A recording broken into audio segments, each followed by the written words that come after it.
Mesdames, Mesdemoiselles et Messieurs, bonsoir. Ce journaliste d'Info TV a un problème avec les artistes qui vendent la bière.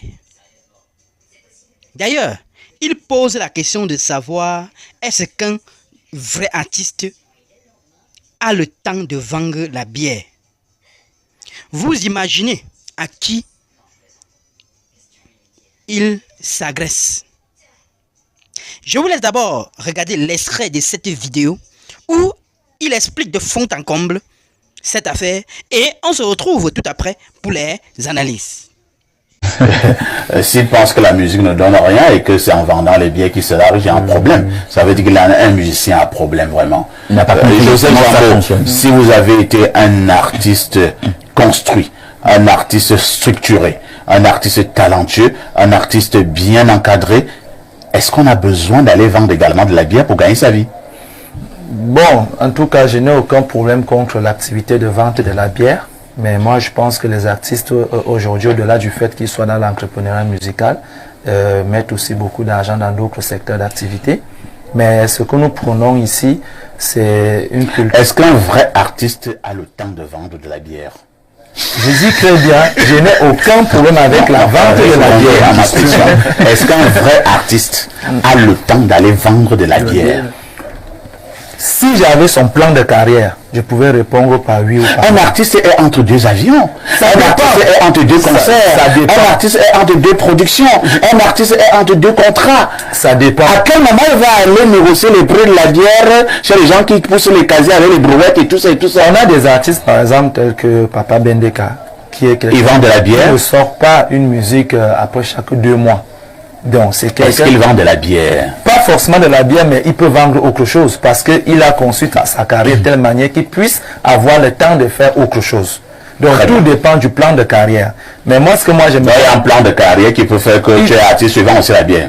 Il faut qu'on étudie, c'est comme le plan de carrière, c'est comme un business plan pour une entreprise. Si on étudie son plan de carrière et qu'on voit que tu as peur de l'artiste là. Non, je n'ai pas.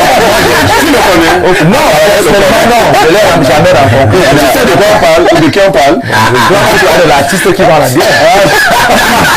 Il n'est pas le seul qui vend la bière, je sais de qui vous voulez parler et tout. Il y en a plusieurs qui ont fait des snacks, il y a petit. Mais là, je te pose la même question. Toi qui es producteur, je ne sais pas pourquoi vous tremblez. Un vrai artiste peut vendre de la bière?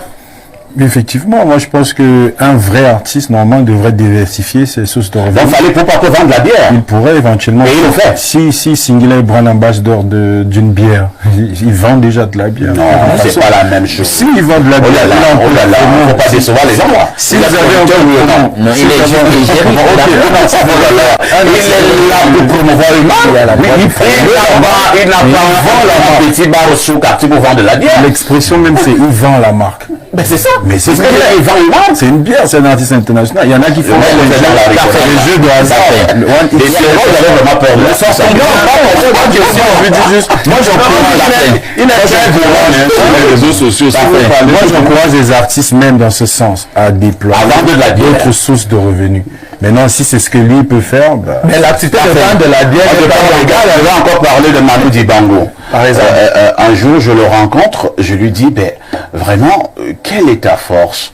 Vous savez ce que Manu me dit? Parce que je lui pose également la question, quelle est ta force? Vous n'êtes jamais à un seul endroit. Il me dit, j'ai fait de la musique mon seul job. Il a sorti son passeport. Il a sorti un deuxième passeport. Il a sorti un troisième, un cinquième, un dixième. Joseph Zambo. Toutes les pages de son passeport étaient remplies. À quel moment Manu Dibango va aller vendre de la bière?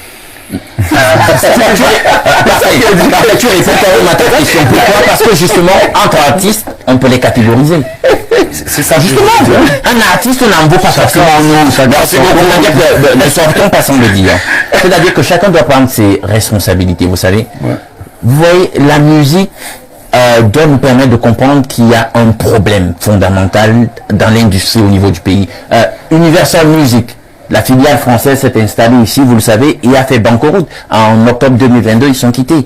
C'était l'indicateur. Nous sommes arrivés au terme de ce programme. On dira merci à Joseph Zambo, notre expert en entrepreneuriat.